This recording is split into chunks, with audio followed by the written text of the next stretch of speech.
Evet arkadaşlar, kazağımıza başlıyoruz. Ben kazağın zaten bütün hemen hemen parçalarını ördüm. Önü, arkayı, kolları ördüm.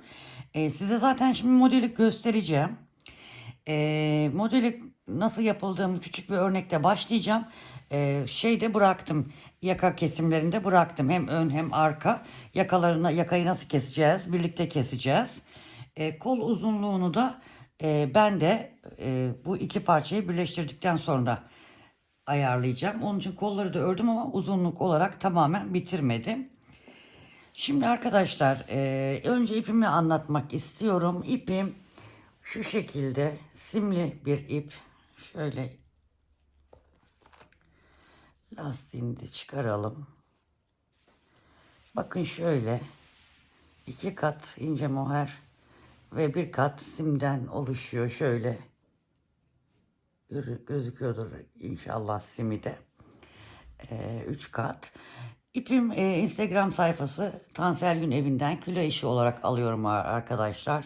Daha uyguna geliyor. Hem istediğimiz renklerde de hazırlıyorlar. Bunlar tasarım olarak geçiyor. Dilerseniz simsiz alabilirsiniz. Orada zaten çeşitli ipler var.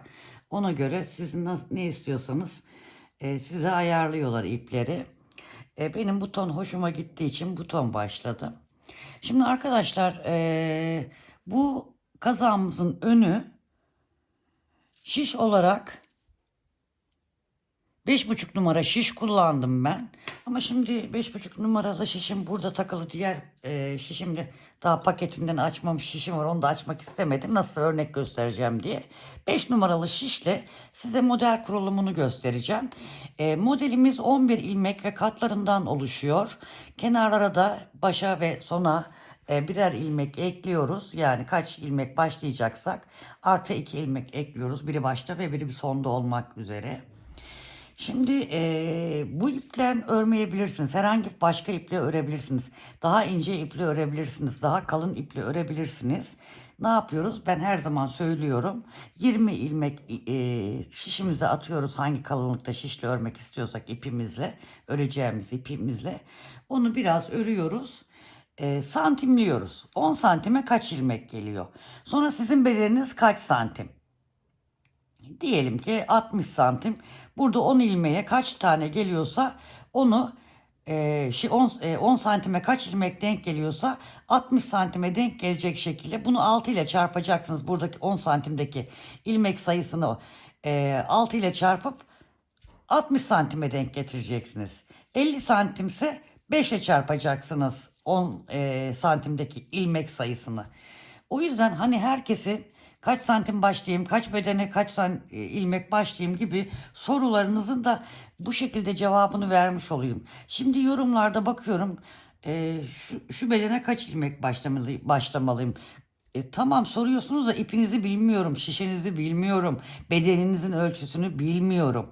Yani dediğim şekilde ayarlayacaksınız ilmek sayılarınızı. Bu henüz buhar tutulmamış bir hali. Şöyle açılacak biraz daha arkadaşlar modelimiz. Şimdi ben size örnek olarak 11 11 22 2 de kenara 24 ilmekten oluşan modelimizi 24 ilmekte göstereceğim arkadaşlar. Ben buna 90 ilmekle başladım. 8 model koydum. Modellerimiz 11 ilmekten oluşuyor demiştim. 11 çarpı 8 88, birer tane de kenarlara 90 ilmekle başlamış oldum arkadaşlar. 5,5 numaralı da şişle ördüm. Ona göre sizler de aynı bedende aynı sayıya başlayabilirsiniz. Ha, bu kaç beden derseniz bu 38'e olur, 40'a olur, 42'ye de olur arkadaşlar. 1 2 3 4 5 6 7 8 9 10 11 12 13 14 15 16 17 18 19 20 21 22 örnek sayım 23 24 2 ilmekte kenar ilmekleri.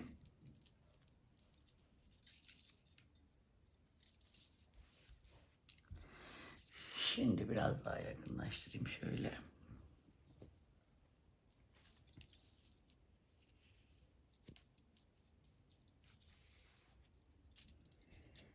İpimi de şuraya alayım. Şimdi ilmeklerimizi attıktan sonra arkadaşlar bir sıra düz örüyoruz. Normalde ilk ilmeği örmüyorum ama ben bu ilk sırada örüyorum.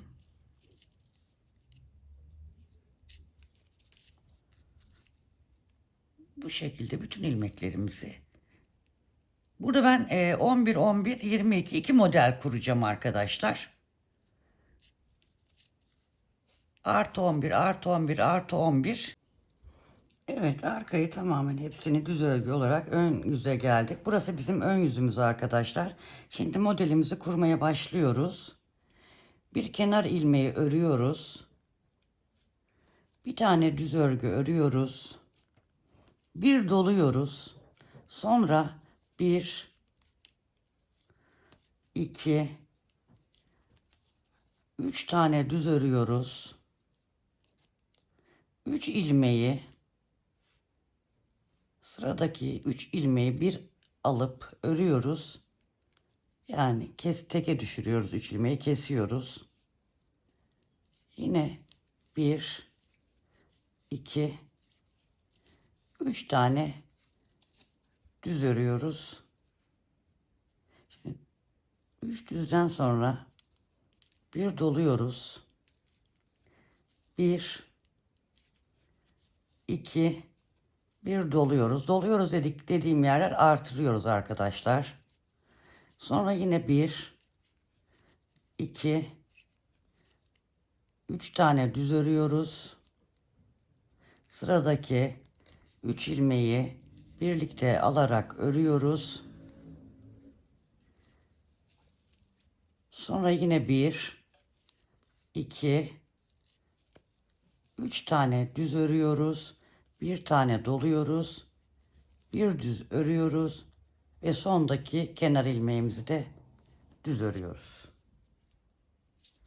Arkada bütün ilmekler, artırdığımız ilmekler de dahil olmak üzere hepsi ters örgü olarak örülüyor.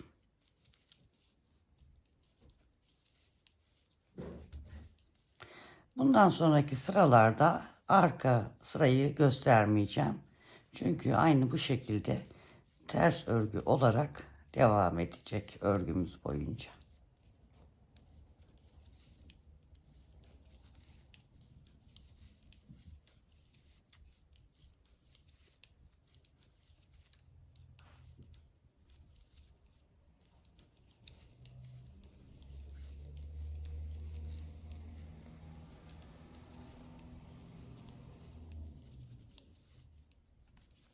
Evet.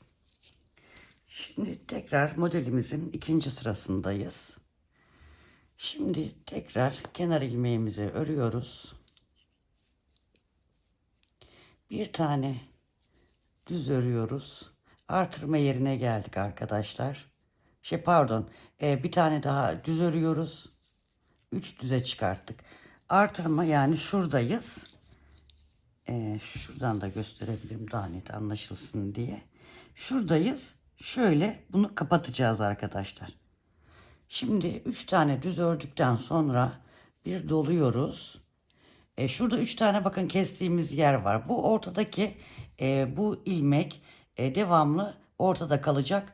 Toplamda yanındaki her iki tarafındaki ilmekle beraber her sırada bunu 3 ilmek olarak keseceğiz. Şimdi bir doladıktan sonra bu sefer 2 tane düz örüyoruz.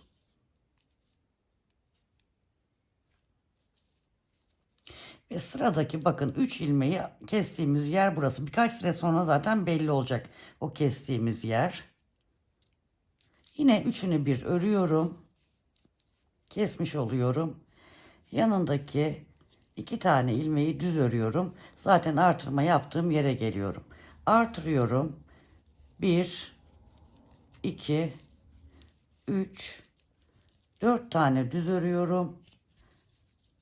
Bir doluyorum. 1, 2 tane düz örüyorum. Sıradaki 3 ilmeği birlikte alarak örüyorum, kesiyorum ve yanındaki 2 ilmeği düz örüyorum. Doluyorum ve kenar ilmek dahil bütün ilmeklerimi düz olarak, şişimin kablosu uzun, rahatsız etti beni. 1, 2, 3 tane düz olarak düzü de ördüm. Arkayı ters örelim. Şöyle şunu biraz geriye çekeyim, modelimiz gözüksün.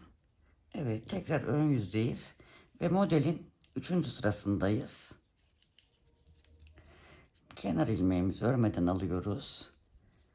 1, 2, kenar ilmekle beraber 4 düz, bir doluyorum.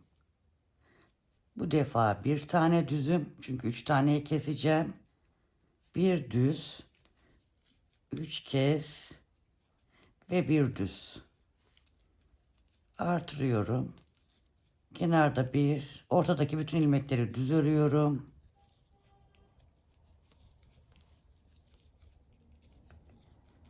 Bakın şuraya gelene kadar, buraya geldikten sonra tekrar artırıyorum.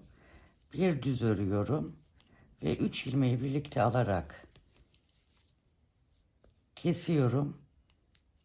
Bir tane düz örüyorum. Bir tane artırıyorum. Kenardaki bütün ilmekleri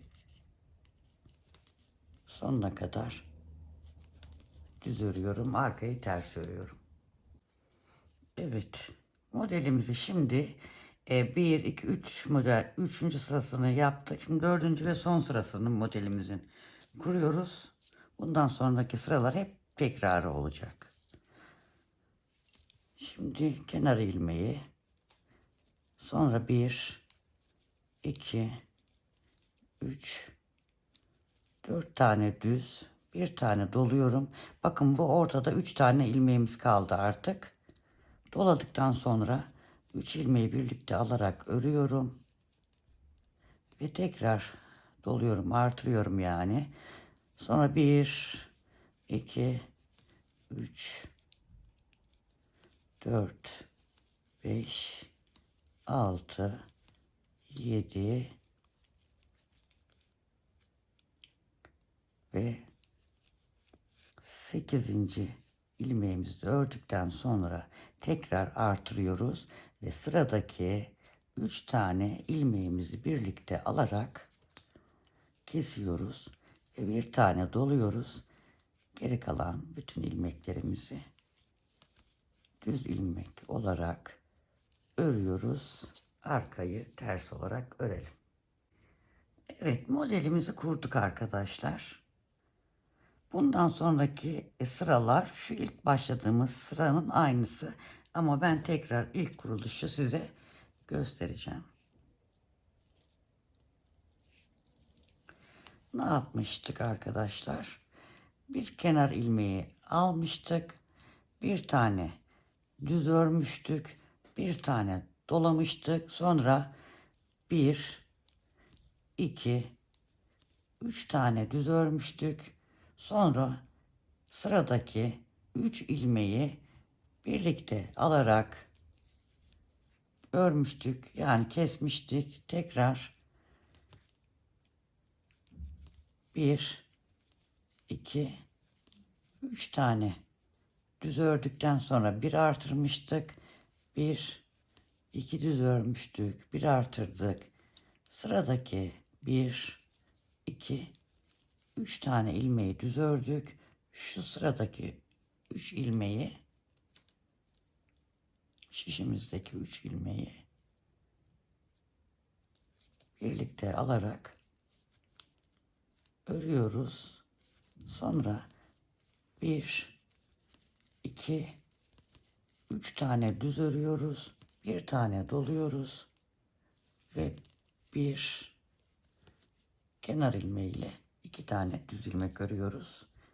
Ters örüyoruz arkasına. Evet arkadaşlar, tersten de arkadan ters ördük. Bakın bu şekilde Yine şurada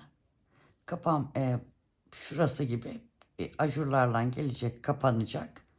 Burada da ajurların arasındaki ilmekler artacak. Şöyle bu 5 numaralı şişten, bu da 5,5 numaralı şişten örüldü arkadaşlar. Bu şekilde. Gösterdiğim sıraları tekrar ederek bu model oluşuyor. Zaten sanırım çoğunuz da bilir ama ben yine de tabii ki video anlatımda örneği anlatmak zorundayım. Şimdi şunu şöyle kenara koyalım. 90 tane ilmeğimiz var. Şöyle biraz küçülteyim. 90 tane ilmeğimiz var. Tam ortası 45 bu tarafta, 45 bu tarafta arkadaşlar. Şimdi şu ortaya kadar öreyim. Sonra yaka kesmeye başlayacağız. Şimdi örgümüzün tam ortasına kadar ördüm. Ben ölçü vermedim size arkadaşlar. Şimdi burası yaka oyuntusunu başladığımız yer olacak. Aşağıya kadar 46 santim şu anda örmüşüm ben. Tabi bu sizin kendi uzunluğunuzda ne kadar istiyorsanız o kadar yaparsınız. Ama ben yine de kendi ölçümü veriyorum. Bunun şöyle tabi daha buharlanmamış haliyle şöyle uçtan uca iyice düzelteyim. 54 santim, yani ben de zaten 55 santim gibi hesaplamıştım. 54 santim civarında. Şimdi tam ortaya geldik. Burada 45, burada 45 tane ilmeğimiz var. Şimdi yaka keseceğiz arkadaşlar. Yaklaştırayım biraz. Pardon. Şimdi ilk önce 5 tane ilmek keseceğim. Örerek kesiyorum. Şimdi birinciyi ördüm. İkinciyi ördüm. Örerek kesme işlemini biliyorsunuzdur zaten. İlk ördüğümüzü son ördüğümüzün üzerinden geçiriyoruz. Bu 1. Bu 2. Bu 3. Bu 4. Ve bu 5. 5 tane kestik. Şimdi modelimizi örmeye devam ediyoruz 5 tane kestikten sonra. Şimdi şurada bizim 3 yapmamız gerekiyordu. Kesmeyeceğiz yaka kestiğimiz için. Şimdi şurada artırma yapmamız gerekiyor. Yapmayalım. Çünkü bu taraftan ilmeğimiz farklı olur modelimizi kuracağımız için. Şimdi şuraya geliyorum. Evet. Şimdi burada artırıyorum. Yine aynı modelimi yapmaya devam ediyorum yani. Şimdi bu sıradan sonra zaten modeli göstermeyeceğim. Model anlattığım gibi ilerliyor. Sadece kesimleri göstereceğim.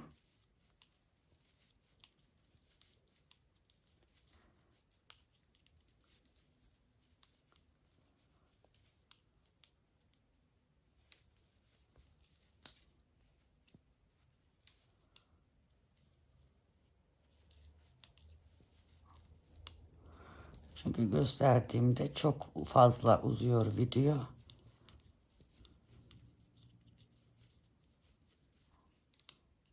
Evet, ilk zaten model sıramızı da yapmış olduk beraber, yaka kesimiyle beraber.